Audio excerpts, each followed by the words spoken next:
Iran से तनाव के बीच ट्रंप प्रशासन का बड़ा फैसला। 18 ईरानी नेता समेत कई संस्थाओं पर अमेरिका ने बैन लगा दिया है। विरोध प्रदर्शन को कुचलने के आरोप में यह कार्रवाई अमेरिका की ओर से की गई है। कई ईरानी कंपनियों पर नए सिरे से प्रतिबंध लगाए गए। प्रदर्शनकारियों को अमेरिका का सीधा संदेश है। यह कहा गया है जो वहां प्रोटेस्ट लोग कर रहे हैं उनको कि आपके साथ मजबूती से हम खड़े हैं।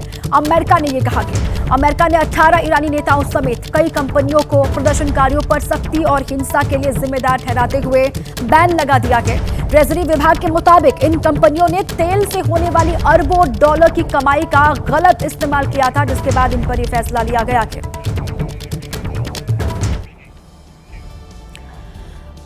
एक और बड़ी खबर है इसी बीच। ईरान के अमेरिकी राष्ट्रपति डोनाल्ड ट्रंप को सीधी धमकी है। हिटलर का नाम लेकर ईरान के वरिष्ठ अधिकारी ने ट्रंप को चेतावनी दी है।